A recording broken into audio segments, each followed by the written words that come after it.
భారతదేశానికి స్వతంత్రం వచ్చిన తర్వాత 1952 నుండి 1996 వరకు మధ్యలో 2-3 ఏళ్లు తప్ప దాదాపు 40 ఏళ్లకి పైగా కేవలం కాంగ్రెస్ పార్టీ మాత్రమే భారతదేశాన్ని పరిపాలించింది.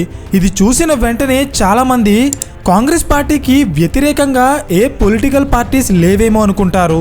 కానీ అది నిజం కాదు. ఎందుకంటే కాంగ్రెస్ పార్టీకి వ్యతిరేకంగా అప్పట్లో చాలా పొలిటికల్ పార్టీస్ ఉండేవి. కానీ ఏ పొలిటికల్ పార్టీ కూడా ఈ 40 ఏళ్ల కాలంలో కాంగ్రెస్ని ఓడించి ఒక బలమైన గవర్నమెంట్ని ఫామ్ చేసి కనీసం 5 సంవత్సరాలు కూడా కంటిన్యూస్గా రూల్ చేయలేకపోయింది. అయితే అసలు దీనికి కారణం ఏంటి? ఇన్ని పొలిటికల్ పార్టీస్ ఉండి కూడా కాంగ్రెస్ని ఎందుకు ఓడించలేకపోయాయి? 1975లో నేషనల్ ఎమర్జెన్సీ డిక్లేర్ చేయడం వల్ల ఇందిరాగాంధీకి కాంగ్రెస్ పార్టీకి ప్రజల్లో చాలా వ్యతిరేకత పెరిగింది. సో ఈ అవకాశాన్ని యూజ్ చేసుకున్న జనతా పార్టీ భారతదేశంలో ఫస్ట్ టైం కాంగ్రెస్ని ఓడించి పవర్లోకి వచ్చింది. కానీ అది ఎన్నో రోజులు కొనసాగలేదు. పార్టీలో ఇంటర్నల్గా గొడవలు రావడం వల్ల వితిన్ 2 ఇయర్స్లోనే జనతా పార్టీ పవర్ కోల్పోయి 1980లో మళ్ళీ కాంగ్రెస్ పార్టీ పవర్లోకి వచ్చేసింది. అయితే ఇది జరిగిన తర్వాత జనతా పార్టీ ముక్కలుగా విడిపోయింది. అండ్ అందులోంచి పుట్టుకొచ్చిన కొత్త పార్టీయే భారతీయ జనతా పార్టీ, బీజేపీ. అయితే అసలు బీజేపీ ఎలా మొదలైంది?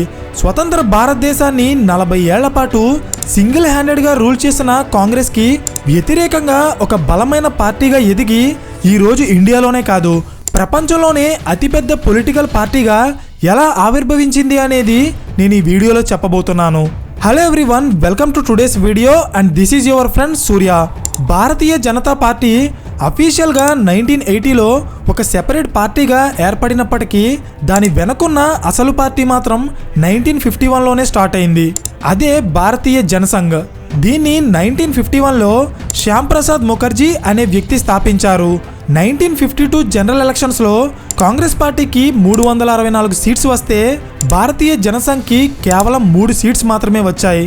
సో ఇలా బీజేఎస్ని శ్యామ్ ప్రసాద్ ముఖర్జీ గారి తర్వాత దీన్ దయాల్ ఉపాధ్యాయ, అటల్ బిహారీ వాజ్పేయి అండ్ ఎల్కే అద్వానీ లాంటి నాయకులు ఈ పార్టీని 1951 నుండి 1975 వరకు నడిపించారు. అయితే మనం ఆల్రెడీ మాట్లాడుకున్నట్టే 1975లో ఇందిరాగాంధీ నేషనల్ ఎమర్జెన్సీ డిక్లేర్ చేసే టైంకి ఇండియాలో ఉన్న చాలా పొలిటికల్ పార్టీస్ ఎలా అయినా కాంగ్రెస్ని ఓడించాలని బలమైన సంకల్పంతో ఉన్నాయి. సో ఫైనల్గా 1977లో ఎమర్జెన్సీ ఎత్తేసిన తర్వాత ఇండియాలో ఉన్న కొన్ని మేజర్ పొలిటికల్ పార్టీస్ అన్నీ కలిసి ఒక నిర్ణయం తీసుకున్నాయి. అదేంటంటే అందరూ కూడా విడివిడిగా పోటీ చేస్తే కాంగ్రెస్ లాంటి ఒక బలమైన పార్టీని ఓడించలేరు. అంతేకాకుండా 1977 టైంకి కాంగ్రెస్ పార్టీ మీద ప్రజల్లో ఉన్న వ్యతిరేకత ఆ పార్టీని ఓడించడానికి ఒక మంచి అవకాశం. సో ఎలా అయినా ఈ అవకాశాన్ని సద్వినియోగం చేసుకోవాలని Janata Morcha, Indian National Congress Organisation, Socialist Party of India, Bharatiya Lok Dal, Bharatiya Jana Sangh and Congress for Democracy లాంటి చిన్న పొలిటికల్ పార్టీస్ అన్ని ఒకటిగా కలిసిపోయి కాంగ్రెస్కి వ్యతిరేకంగా 1977లో ఒక బలమైన పార్టీని స్థాపించాయి. అదే జనతా పార్టీ. ఇక్కడ మీరు గమనిస్తే మనం ముందు మాట్లాడుకున్న భారతీయ జనసంఘ్ కూడా ఈ కూటమిలో ఉంది. అయితే 1977 జనరల్ ఎలక్షన్స్లో ఈ జనతా పార్టీ అనుకున్నట్టే కాంగ్రెస్కి ఒక బలమైన పోటీ ఇచ్చింది. మొత్తం 544 నియోజకవర్గాల్లో కాంగ్రెస్ పార్టీ 154 స్థానాల్లో గెలిస్తే జనతా పార్టీ 295 స్థానాల్లో గెలిచి గవర్నమెంట్ని ఫామ్ చేసింది.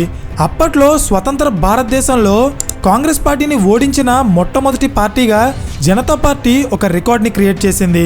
అయితే ఇక్కడ మీకు ఒక ఇంపార్టెంట్ విషయం తెలియాలి. అదేంటంటే 1977లో వచ్చిన అవకాశాన్ని యూజ్ చేసుకుని ఎలా అయినా కాంగ్రెస్ని ఓడించాలని ఈ పొలిటికల్ పార్టీస్ అన్నీ కలిసిపోయాయి. కానీ ఇక్కడ ఉన్న ప్రాబ్లం ఏంటంటే ఇండియాలో ఉన్న ఏ 2 పొలిటికల్ పార్టీస్ కూడా ఒకే ఐడియాలజీ మీద రన్ అవ్వవు. ప్రతి పొలిటికల్ పార్టీకి వాళ్ళ సిద్ధాంతాలు, విధానాలు ఉంటాయి. సో వీటి వల్ల ఒకరితో మరొకరు విభేదిస్తారు. అయితే ఇప్పుడు ఇది ఎందుకు చెప్తున్నానంటే జనతా పార్టీలో కూడా ఎగ్జాక్ట్గా ఇదే జరిగింది. కాంగ్రెస్ని ఓడించడానికి వీళ్ళంతా కలిసిపోయారు, కానీ వీళ్ళ సిద్ధాంతాలు మాత్రం అంతగా కలవలేదు. అయితే అసలు ఏం జరిగిందో చెప్తా చూడండి. జనతా పార్టీ గెలిచి పవర్లోకి వచ్చిన తర్వాత ప్రధానమంత్రి ఎవరు అనే విషయంలో డిస్కషన్ వచ్చింది. రేస్లో మొరార్జీ దేశాయ్, చరణ్ సింగ్ అండ్ జగ్జీవన్ రామ్ ఉన్నారు. ఫైనల్గా మొరార్జీ దేశాయ్ ప్రైమ్ మినిస్టర్ అయ్యి చరణ్ సింగ్కి హోమ్, అండ్ జగ్జీవన్ రామ్ కి డిఫెన్స్ మినిస్ట్రీస్ ఇచ్చారు. వీళ్ళు పవర్లోకి వచ్చిన వెంటనే ఇందిరాగాంధీ మీద కేసులు ఫైల్ చేసి అరెస్ట్ చేశారు. కానీ కోర్టులో ఆ కేసులు నిలబడలేదు. సో దీని కారణంగా మొరార్జీ దేశాయ్ హోమ్ మినిస్టర్ అయిన చరణ్ సింగ్ ని రిజైన్ చేయమని ఫోర్స్ చేశారు. దీనివల్ల స్లోగా జనతా పార్టీలో ఇంటర్నల్ గా గొడవలు స్టార్ట్ అయ్యాయి. మరోవైపు జనతా పార్టీ పవర్లో ఉన్న టైంలో బీహార్ అండ్ ఉత్తరప్రదేశ్లో హిందువులు ముస్లింల మధ్య మతపరమైన అల్లర్లు చెలరేగాయి. ఈ అల్లర్లకి కారణం ఆర్ఎస్ఎస్ అని జనతా పార్టీలో ఉన్న కొంతమంది నాయకులు ఆరోపించారు. ఆర్ఎస్ఎస్ అంటే రాష్ట్రీయ స్వయం సేవక్ సంఘ్. ఇది హిందూ మతానికి చెందిన ఒక వాలంటరీ ఆర్గనైజేషన్. అయితే ఈ ఆర్ఎస్ఎస్ కి జనతా పార్టీకి సంబంధం ఏంటి అనుకుంటున్నారా? చెప్తా చూడండి. జనతా పార్టీలో కలిసిపోయిన పార్టీస్లో భారతీయ జనసంఘ్ అనే ఒక పార్టీ ఉంది కదా, ఆ పార్టీ ఈ ఆర్ఎస్ఎస్ కి సంబంధించిందే. సో ఉత్తరప్రదేశ్ అండ్ బీహార్లో జరుగుతున్న ఈ మత కల్లోలాల్లో ఆర్ఎస్ఎస్ కూడా ఉండటం వల్ల భారతీయ జనసంఘ్ నాయకులైన అటల్ బిహారీ వాజ్పేయి అండ్ ఎల్కే అద్వానీకి జనతా పార్టీలో ఉన్న మెంబర్స్ 2 కండిషన్స్ పెట్టారు. ఒకటి, ఆర్ఎస్ఎస్ నుండి బయటకైనా రావాలి, లేదా జనతా పార్టీ నుండి బయటికి వెళ్ళిపోవాలి. సో ఈ కండిషన్స్ వల్ల ఆర్ఎస్ఎస్ నాయకులంతా 1979లో జనతా పార్టీ నుండి బయటికి వెళ్ళిపోయారు. అయితే ఇంతకు ముందు నేను ఒక విషయం చెప్పాను, ప్రతి పొలిటికల్ పార్టీకి సిద్ధాంతాలు విధానాలు వేరువేరుగా ఉంటాయని. గుర్తుందా? ఇది ఎందుకు చెప్పానంటే తాత్కాలిక ప్రయోజనాల కోసం వాళ్ళు కలిసి పనిచేసిన ఐడియాలజీలో ఉన్న డిఫరెన్స్ వల్ల వాళ్ళు ఎక్కువ రోజులు కలిసి ఉండలేరు. జనతా పార్టీలో కూడా ఎగ్జాక్ట్గా ఇదే జరిగింది. రకరకాల ఐడియాలజీస్ ఉన్న పొలిటికల్ పార్టీస్ కలయిక వల్ల ఏర్పడిన జనతా పార్టీ ఐడియాలజీ డిఫరెన్స్ వల్ల ఇంటర్నల్గా గొడవలు వచ్చి ఫైనల్గా 1979లో పవర్ కోల్పోయి ముక్కలుగా విడిపోయింది. అండ్ అందులోంచి బయటకు వచ్చిన భారతీయ జనసంఘ్ నాయకులు అటల్ బిహారీ వాజ్పేయి అండ్ ఎల్కే అద్వానీ కలిసి ఒక కొత్త పార్టీని స్థాపించారు. అదే భారతీయ జనతా పార్టీ.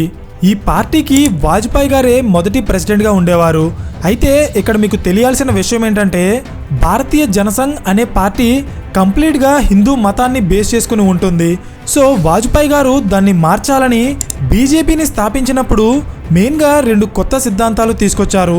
అవేంటంటే రూల్ నెంబర్ 1, బీజేపీ క్యాడర్లో ఆర్ఎస్ఎస్కి సంబంధించిన వ్యక్తులు మాత్రమే కాకుండా ఆర్ఎస్ఎస్కి సంబంధం లేని నాయకులు కూడా ఈ పార్టీలో ఉంటారు.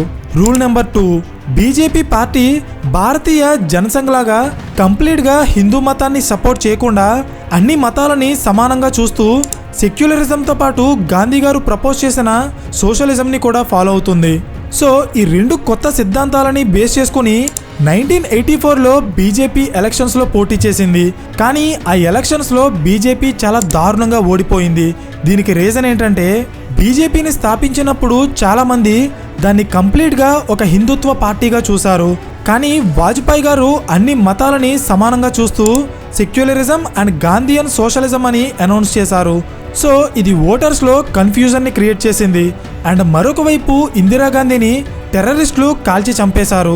సో దీనివల్ల కాంగ్రెస్ పార్టీకి సింపతి పెరిగి 1984 ఎలక్షన్స్లో 516 సీట్స్కి గాను కాంగ్రెస్ పార్టీ 404 సీట్స్ గెలిచి భారీ మెజారిటీతో గవర్నమెంట్ని ఫామ్ చేసింది. ఆ ఎలక్షన్లో బీజేపీకి కేవలం 2 సీట్స్ మాత్రమే వచ్చాయి. అయితే ఆ టైంలో ఏ జాతీయ పార్టీకి కూడా పార్లమెంట్లో సరైన సీట్స్ రాలేదు. సో అప్పుడే ఎన్టీ రామారావు గారి తెలుగుదేశం పార్టీ 30 ఎంపీ సీట్లు గెలుచుకుని పార్లమెంట్లో కాంగ్రెస్ పార్టీకి అపోజిషన్గా నిలబడిన మొట్టమొదటి ప్రాంతీయ పార్టీగా రికార్డ్ క్రియేట్ చేసింది. సో ఈ ఎలక్షన్లో బీజేపీ ఓడిపోవడం వల్ల 1984లో బీజేపీ పార్టీ ప్రెసిడెంట్గా వాజ్పేయి గారి స్థానంలో ఎల్కే అద్వానీ గారు వచ్చారు. అండ్ ఇక్కడి నుండే బీజేపీ ఎదుగుదల స్టార్ట్ అయింది. ఎలా అంటే అయోధ్య బాబ్రీ మసీద్ ఇష్యూ. 1949లో అయోధ్యలో ఉన్న బాబ్రీ మసీదులో సీతారాముల విగ్రహాలు కనిపించాయి. అప్పటి నుండి అక్కడ గొడవలు జరుగుతున్నాయి. సో ఆర్ఎస్ఎస్లో ఉన్న కొంతమంది నాయకులు కలిసి విశ్వ హిందూ పరిషత్ అనే ఒక సంస్థని స్థాపించి బాబ్రీ మసీదులో ఉన్న సీతారాముల విగ్రహాలకి పూజలు చేయడానికి లోపలికి ఎలో చేయమని ఒక ఉద్యమం స్టార్ట్ చేశారు. అయితే దానికి బీజేపీకి సంబంధం ఏంటి అనుకుంటున్నారా? చెప్తా చూడండి. వాజ్పేయి గారు బీజేపీ ప్రెసిడెంట్గా ఉన్నప్పుడు ఆయన సెక్యులరిజంని ఫాలో అయ్యారు. అంటే బీజేపీ అన్ని మతాలని సమానంగా చూడాలని.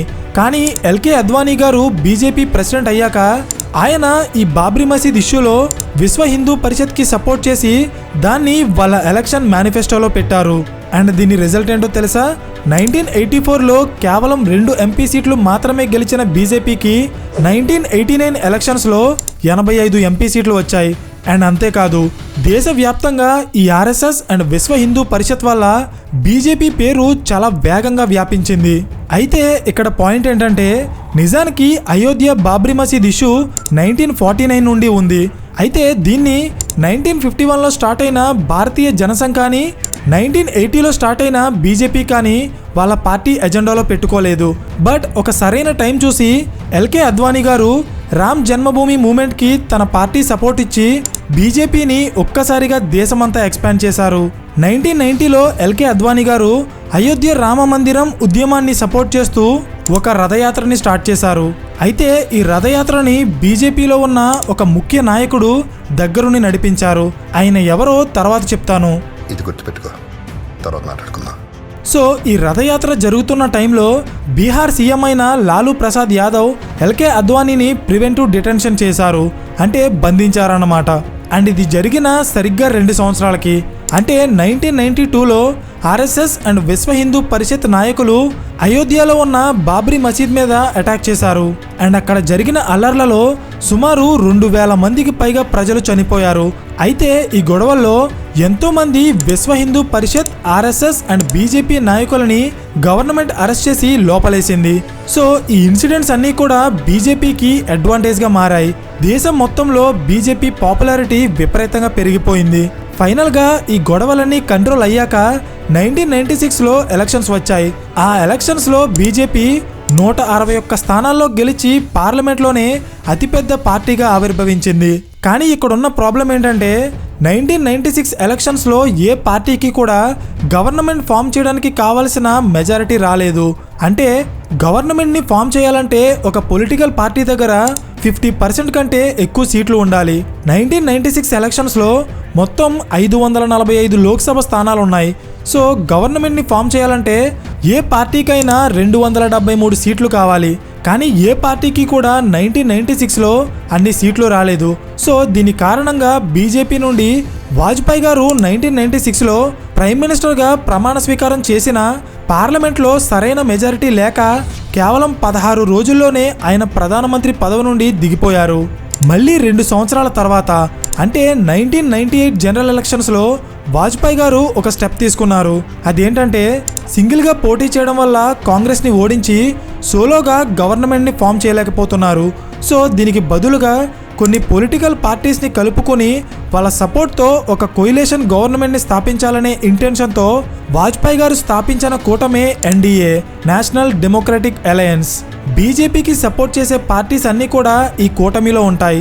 ఫైనల్గా 1998లో జరిగిన ఎలక్షన్స్లో బీజేపీ మళ్ళీ సోలోగా 182 స్థానాల్లో గెలిచి పార్లమెంట్లో సింగిల్ లార్జెస్ట్ పొలిటికల్ పార్టీగా నిలబడింది. అయితే ఈ మెజారిటీ మాత్రం గవర్నమెంట్ని ఫామ్ చేయడానికి సరిపోదు. కానీ మనం ముందుగా చెప్పుకున్నట్టే వాజ్పేయి గారు ఫామ్ చేసిన ఎన్డీఏ కూటమికి జయలలిత గారి ఏఐఏడిఎంకే అండ్ ఎన్టీ రామారావు గారి టీడీపీ పార్టీ సపోర్ట్ చేసి వాజ్పేయి గారిని ప్రైమ్ మినిస్టర్ చేశారు. అయితే ఇది జరిగిన 1 సంవత్సరంలోనే జయలలిత గారు ఎన్డీఏకి తన సపోర్ట్ని విత్డ్రా చేసుకోవడం వల్ల మళ్ళీ వాజ్పేయి గారు పీఎం పదవి నుండి దిగిపోయారు. సో మై డియర్ ఆడియన్స్, ఇక్కడ మీరు గమనించాల్సిన విషయం ఏంటంటే 1952 నుండి 1999 వరకు దాదాపు 47 ఏళ్ల చరిత్రలో కాంగ్రెస్ పార్టీ 4 సార్లు ఎలక్షన్స్లో ఓడిపోయింది. కానీ కాంగ్రెస్ని ఓడించి పవర్లోకి వచ్చిన పొలిటికల్ పార్టీస్లో కంప్లీట్గా భారతదేశాన్ని 5 సంవత్సరాల పాటు పరిపాలించిన పార్టీ ఒక్కటి కూడా లేదు. అందరూ కూడా సంవత్సరమో 6 నెలల్లో పరిపాలించి దిగిపోయేవారు. అంటే అప్పటి పాలిటిక్స్ ఎలా ఉండేవో మీరే ఆలోచించండి. అప్పట్లో కాంగ్రెస్కి వ్యతిరేకంగా ఒక 5 సంవత్సరాల పాటు నిలబడగల స్టెబుల్ గవర్నమెంట్ని స్థాపించడం అంటే అది చాలా కష్టం. కానీ ఫైనల్గా ఆ పనిని అటల్ బిహారీ వాజ్పేయి గారు చేసి చూపించారు. ఎలాగో చెప్తా చూడండి. 1998లో జయలలిత గారు ఎన్డీఏకి తన సపోర్ట్ విత్డ్రా చేసుకున్న తర్వాత 1999లో మళ్ళీ జనరల్ ఎలక్షన్స్ జరిగాయి. ఆ ఎలక్షన్స్లో బీజేపీకి సోలోగా 183 సీట్స్ వస్తే వాజ్పేయి గారు స్థాపించిన ఎన్డీఏ కూటమికి మొత్తం 303 సీట్స్ వచ్చాయి. సో ఇప్పుడు కాంగ్రెస్కి వ్యతిరేకంగా ఒక బలమైన గవర్నమెంట్ని స్థాపించవచ్చు. ఫైనల్గా 1999లో వాజ్పేయి గారు స్థాపించిన గవర్నమెంట్ సుమారు 5 సంవత్సరాల పాటు ఎలాంటి డిస్టర్బెన్స్ లేకుండా కొనసాగింది. అయితే ఇక్కడ మీరు గమనిస్తే ఎల్కే అద్వానీ గారు బీజేపీకి దేశవ్యాప్తంగా పాపులారిటీ పెంచి పార్లమెంట్లో సీట్స్ రప్పించగలిగారు. కానీ కాంగ్రెస్కి వ్యతిరేకంగా ఒక బలమైన కూటమిని ఏర్పాటు చేసి ఒక స్టేబుల్ గవర్నమెంట్ని ఫామ్ చేసింది మాత్రం అటల్ బిహారీ వాజ్పేయి గారే. అందుకే బీజేపీ నాయకులు ఆయన్ని అంత గొప్పగా కొలుస్తారు. ఫైనల్గా 2004 టైంకి బీజేపీని ఓడించడానికి కాంగ్రెస్ పార్టీ కూడా బీజేపీ వ్యతిరేక పార్టీస్ అన్నింటినీ కలుపుకొని ఒక కూటమిని ఏర్పాటు చేసింది. అదే యూపీఏ, యునైటెడ్ ప్రోగ్రెసివ్ అలయన్స్. ఈ యూపీఏ కూటమి ఎన్డీఏకి వ్యతిరేకంగా పనిచేస్తుంది. 2004లో యూపీఏ అలయన్స్ ఎన్డీఏ మీద గెలిచి పవర్లోకి వచ్చింది. అయితే ఈ యూపీఏ గవర్నమెంట్ 2004 నుండి 2014 వరకు సుమారు 10 సంవత్సరాల పాటు ఇండియాని రూల్ చేసింది. కానీ ఈ 10 సంవత్సరాల కాలంలో గవర్నమెంట్ మీద వచ్చిన స్కామ్ ఎలిగేషన్స్ అండ్ కరప్షన్స్ వల్ల 2014లో ఎలక్షన్స్ వచ్చే టైంకి దేశవ్యాప్తంగా కాంగ్రెస్ పార్టీ మీద వ్యతిరేకత పెరిగింది. అయితే ఇక్కడ మీకు ఒక విషయం తెలియాలి. వీడియో మధ్యలో ఎల్కే అద్వానీ గారు అయోధ్యకి రథయాత్ర చేసినప్పుడు ఒక ముఖ్యమైన నాయకుడు దాన్ని నడిపించారు అని చెప్పాను కదా, ఆయనే మిస్టర్ నరేంద్ర మోడీ. 2014 జనరల్ ఎలక్షన్స్లో ఎన్డీఏ కూటమి నుండి మన దేశ ప్రధానమంత్రిగా ఆయన ప్రమాణ స్వీకారం చేశారు. అయితే అసలు నరేంద్ర మోడీ బీజేపీలో ఒక చిన్న కార్యకర్తగా మొదలయ్యి ఈరోజు దేశ ప్రధానమంత్రి అయ్యే స్థాయికి ఎలా ఎదిగారు, గుజరాత్ రాష్ట్రాన్ని ఒక మోడల్గా డెవలప్ చేసి దేశం మొత్తాన్ని తన వైపు ఎలా తిప్పుకున్నారు అనేది మనం నెక్స్ట్ పొలిటికల్ కేస్ స్టడీలో డిస్కస్ చేద్దాం. ఈ కేసు మీద మీలో ఎంతమందికి ఇంట్రెస్ట్ ఉందో కింద కామెంట్ చేయడం మర్చిపోకండి. సో మై డియర్ ఆడియన్స్, ఈ వీడియో మీకు ఇన్ఫర్మేటివ్గా అనిపిస్తే ఖచ్చితంగా లైక్ చేసి ఈ type of business and political case studies ఇష్టపడే మీ ఫ్రెండ్స్ అండ్ ఫ్యామిలీ గ్రూప్స్కి ఈ వీడియో షేర్ చేయండి. ఇంకా మీరు మన ఛానల్ని సబ్స్క్రైబ్ చేయకపోతే ఇప్పుడే సబ్స్క్రైబ్ చేసి పక్కన ఉన్న గంట సింబల్ ఆన్ చేయండి. మేము వీడియో అప్లోడ్ చేసిన వెంటనే మీకు ఇమీడియట్ నోటిఫికేషన్ వస్తుంది. So thank you for watching and I'll see you in the next video. Till then this is your friend Surya signing of.